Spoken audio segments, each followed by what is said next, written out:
신우가 사고를 쳐서 시집을 가게 생겼습니다. 웬일인지 시부모님이 부르셔서 남편하고 같이 시댁에 다녀왔는데 시부모 앞에 웬 젊은 총각이 무릎을 꿇고 빌고 있더라고요. 둘 다 머리에 피도 안 마른 25살이고 그나마 다행인 건 남자가 군대를 다녀왔다는 사실이고 다행이지 않은 사실은 아직 졸업도 안 한 대학생이라는 거죠. 언제까지 비밀로 할 수도 없고 신우도 배가 불러오니 더 이상 숨길 수 없다는 생각에 4개월 차에 시부모님께 이실직고하고 만 것이죠. 솔직히 저희는 왜 불렀나 싶었어요. 발언권이 있는 것도 아니고 그냥 그 남자 겁주려고 병풍처럼 쓰려고 부르신 건지 모르겠지만 아무튼 시부모님은 아주 길길이 날뛰기 시작했어요. 남자한테 정말 입에 담기도 힘든 욕을 사정없이 해대셨고 당연히 결혼시킬 생각이 없다고 눈앞에서 사라지라고 말씀도 조금 심하게 했어요. 그렇게 그 남자를 돌려보내고 신우를 앞에 앉혀다가 너는 머리에 피도 안 마른 게 밖에서 대체 뭔 짓을 하고 다니는 거냐고 잔소리를 하기 시작했죠. 그런데 그 남자가 나간 지 30분도 안 돼서 초인종을 다시 누르더라고요. 이번엔 부모님까지 대동해서 들어오네요. 남자 쪽 부모님은 행색은 초라했는데 말투가 꽤나 점잖아 보였습니다.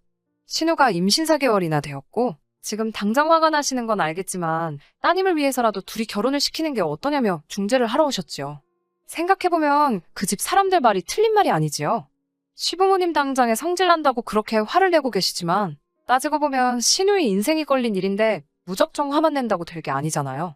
거기에 보통 이런 상황이면 여자가 불리하지 남자 쪽에서는 크게 불리할 것도 없다고 생각하거든요. 그리고 사고는 뭐 남자 혼자 친 건가요? 무조건 남자 잘못이라고 몰아가기엔 신우가 기여한 바도 크다고 생각합니다. 아무튼 시부모님도 남자 쪽 집안에서 저 자세로 나오며 결혼을 시키자는 이야기를 시작하니 시어머니 태도가 살짝 바뀌더라고요. 아무리 그래도 그렇지 지금은 신우 뱃속에 아이부터 챙기며 병원 가서 검사도 받아보고 해야 하는 것 아닌가 싶은데 무슨 생각인지 남자 쪽에다가 니네 아들이 우리 딸 인생 망쳐놓았다는 식으로 우기며 결혼을 시키고 싶으면 일단 집부터 해와라. 자동차도 해오고 이것도 해주고 저것도 해줘라. 이런 식으로 무리한 요구를 하기 시작했어요. 남자 쪽에서는 당연히 그 집 아들이 사고를 친 거나 마찬가지니 도의적인 차원에서 저 자세를 취하셨지만 가면 갈수록 요구하는 게 말도 안 되는 데다가 하나를 해주겠다 하니 이것도 해달라 저것도 해달라 무슨 눈덩이 불어나듯 늘어나는 요구에 열이 받았는지 그냥 결혼은 없던 걸로 하자고 딱 잘라 말하더라고요. 그때부터 시부모님이 똥줄이 조금 타기 시작했나 봐요. 신우시켜서 남자친구한테 연락을 해보라고 하는 둥 어떻게든 마음 돌릴 생각을 찾더라고요. 그 와중에도 정신 못 차린 남자친구는 신우가 어떻게 해보라는 말에 책임감을 느낀 건지 아니면 정신 빠진 신우한테 콩깍지가 강하게 씌어서 결혼을 꼭 하고 싶은 건지 부모님을 설득을 했는가 봐요. 남자 쪽 식구들이 다시 한번 저희 시댁에 찾아왔습니다. 그런데 처음 만났을 때와는 다르게 이번엔 멀끔하게 차려입고 오셨어요.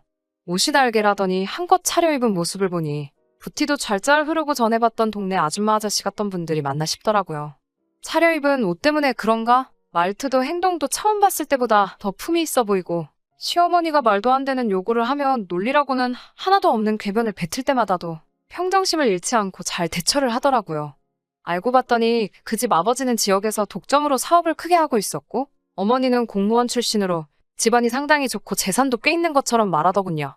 아무튼 두 사람은 이건 우리 아들 잘못도 있지만 양쪽에서 잘못한 일이고 이미 아이도 생긴 상황이니 좋던 싫던 간에 두 사람이 혼인을 하는 게 맞다고 생각한다고 하시며 집은 원하는 곳에 원하는 대로 마련해 줄 터이니 아이 출산 후 정식으로 식을 올리던지 아니면 지금 당장 식을 올리던지 그것마저도 여의치 않으면 그냥 지금부터 같이 살던지 정하라고 하셨어요. 집을 원하는 곳에 해주겠다는 말에 시어머니 눈이 반짝하시며 근방에서 제일 비싸고 신축인 브랜드 아파트 이름을 대며 그 아파트도 해줄 수 있냐고 물으시니 남자 쪽 아버지는 시모 질문에 말씀드렸다시피 원하는 곳에 원하는 대로 마련해주겠다고 자신있게 대답하시더군요.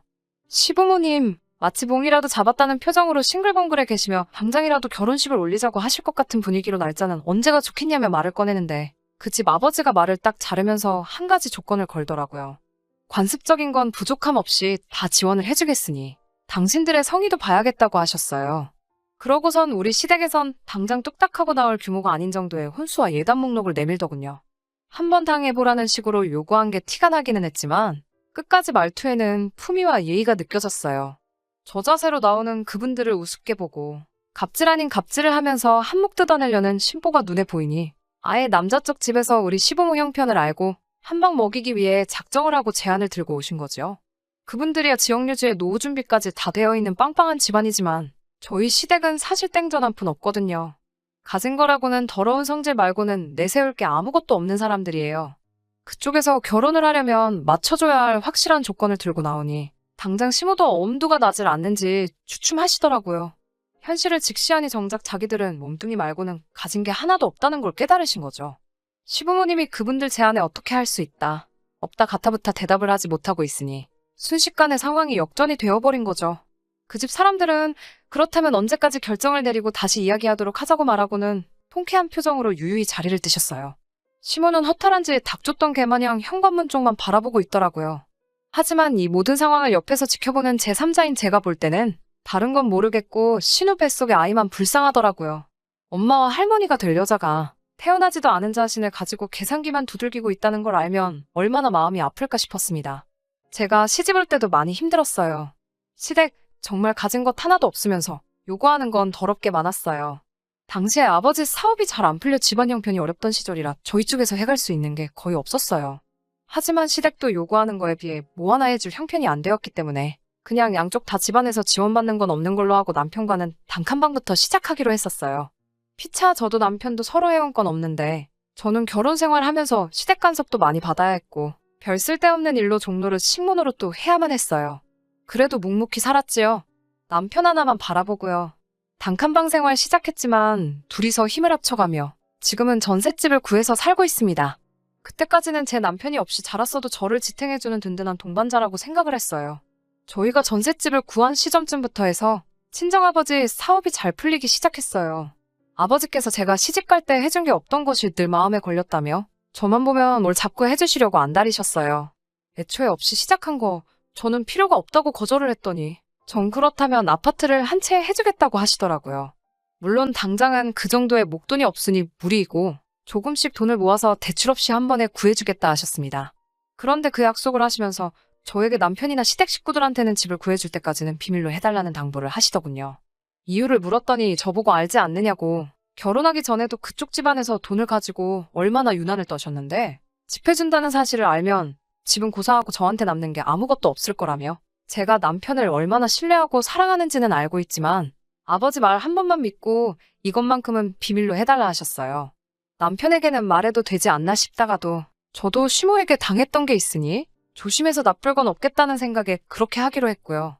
이번 신우의 일도 사실 제가 친정아버지께 부탁하면 어느 정도 도와줄 수 있었지만 일부러 관여를 하지 않았어요. 하다 정 안 된다면 그때 가서 제가 조금이나마 보태줄 의향은 있었지만요. 그런데 시어머니는 당장 남자 쪽 집안에서 요구하는 걸 맞출 수 없다는 생각에 많이 화가 나셨나 봐요. 그 상황에서 남 탓을 하기 시작하더라고요. 남 탓이라기보단 제 탓을 하셨죠. 며느리라고 하나 있는 거 이럴 때 도움도 안 되고 쓸모가 없다고요. 그러면서 제가 아이가 없는 걸 가지고도 뭐라고 하시더라고요. 아직 때가 되지도 않은 신우는 벌써부터 아이를 가졌는데 대를 이어야 할 며느리는 임신도 못하고 저러고 있다고요. 제가 몸이 안 좋아서 아이를 가질 수 없는 몸이기는 한데 그걸 가지고 또 제 속을 후벼 파시니 마음이 안 좋았어요. 왜 시부모님이 돈 마련할 방법이 없어 생긴 스트레스를 저한테 푸는 건지 이해가 가지 않더라고요.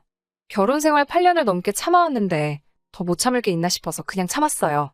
따지고 보면 제 일도 아니고 신우 일이었으니까요. 그런데 아무 말도 안 하고 있으니 더 심한 말을 합니다. 대까지 끊어놓는 것도 속에서 천불이 나 죽겠는데 거지 같은 집구석이라 이럴 때 도움도 하나도 안 된다고 하시더군요.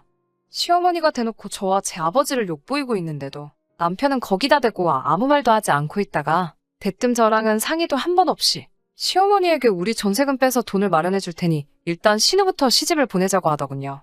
전세금 빼고 나면 우리는 시부모님 집에 들어와서 살면 되니 일단 급한 불은 끌 수 있지 않겠냐고 하네요.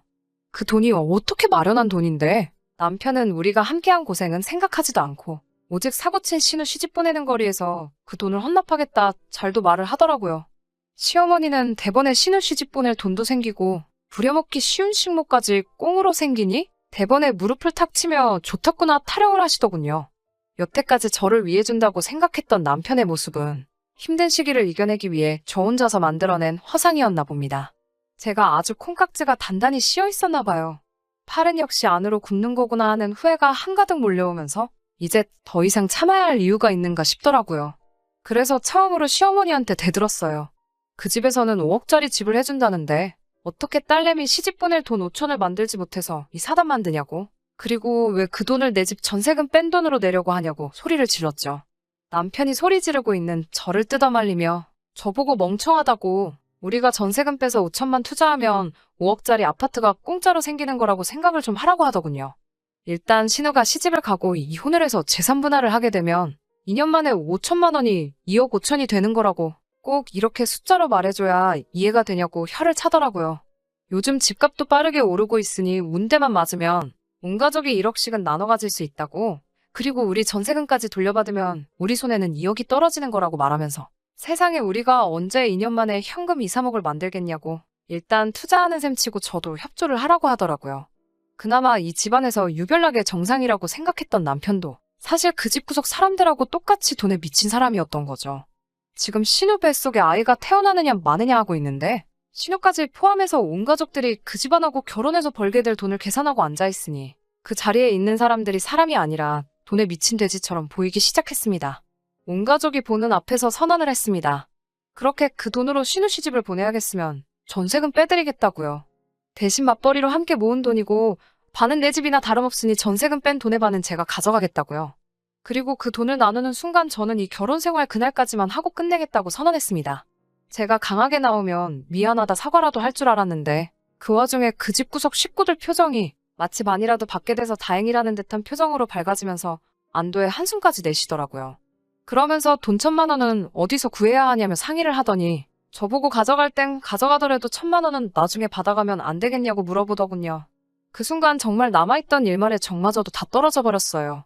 전세금을 빼고 저희 집 짐을 시댁으로 옮기는 그날, 저는 아버지에게 전화를 했어요. 회사에서 쓰시는 외제차를 끌고 저를 데리러 오셨습니다. 시댁 인간들은 친정아버지 등장에 넋이 나가버렸죠. 그동안 사업망은 사던 집안에 단칸방에서 시작해 종노릇을 시켜도 군소리 한번 안 하던 거지 집안이라고 생각을 했는가 본데 그 거지라고 생각했던 친정아버지가 떡하니 외제차를 끌고 오시니 말이죠. 아버지는 저를 데려가면서 시댁을 향해 그 돈 없어도 당장 사는데 아무 지장은 없지만 거지 같은 집구석에 단돈 1원도 묶여있는 꼴은 보고 싶지 않으니 늦지 않게 계좌에 넣으라고 하시더군요. 그깟 5천만 원, 내 딸아이 사람 대접만 해줬어도 내주는 건 문제도 아닌데 결혼할 때부터 사람을 돈으로 생각하는 그 모습이 온 가족이 아주 다 똑같은 사람들이라고 손가락질을 하셨어요. 아들내미 결혼시킬 때 자식 장사를 못해서 그동안 얼마나 속이 아팠겠냐고 콕 집어 한마디 했고요. 신우 결혼은 축하할 일이고 이제 내 딸은 내가 다시 데려갈 테니 2번 다시 엮이지 않으면 좋겠다고 말하고 저를 차에 태우고 출발하셨어요. 아버지 차로 미러로 그 작자들을 슬쩍 쳐다봤죠. 어쩔 줄 모르고 멍하니 서서 멀어지는 아버지 차만 바라보고 있는데 차가 멀어지는 만큼 똑같이 멀어지는 남편과 시댁 식구들을 보니 참 오만 가지 감정이 오고 가더라고요. 어려울 때 가장 힘이 되는 건 남편이 아니라 가족이었네요. 제가 참 어리석었어요. 언젠가 볕들 날이 오겠지 싶어 참아온 허송세월이 안타깝기만 하더라고요. 그래도 이제 다시 부모님과 함께 살게 되니 저는 다시 집안의 공주님이 되었네요. 아버지 출근하고 적적하신 어머니 말동무가 되어주고 일 끝나고 지치신 아버지한테 애교도 부려보고요. 내 존재가 이렇게 소중할 수 있는지 새삼 깨달았습니다. 후기라고까지 할 건 없지만 얼마 전에 남편이 용서를 구하며 연락이 와서 최근 소식 한번 전해드려요. 신우는 그렇게 조심성 없이 까불더니 결국 유산을 했다네요. 인과응보라고 해야 할까요? 오고 가던 결혼 이야기도 순식간에 사라지고 남자 쪽에서 병원비 내주는 선에서 마무리를 지어버렸다고 합니다. 신우가 파혼을 하고 자기도 많이 반성을 했으니 다시 합치자고 제안을 해오네요. 제가 원한다면 시댁과는 아예 인연을 끊고 살겠다고요. 저는 다 필요 없다고 대답했어요. 신우가 그렇게 된 것도 너가 나를 잃게 된 것도 전부 자업자득이라고요. 신우도 애초에 남자 쪽 제안을 받아들였으면 적어도 결혼을 해서 적당한 지원을 받으며 살고 있었겠죠. 남 탓만 하는 사람들이 애초에 자신들이 일을 해결할 생각은 하지 않고 남이 덕만 보려고 하는 건 양심이 없는 거라고 이제 2번 다시 저한테 연락할 생각 하지 말고 그렇게 자식 장사해서 어디서 호구라도 물어서 인생 역전 제대로 한번 해보라고 하고 전화를 끊어버렸어요.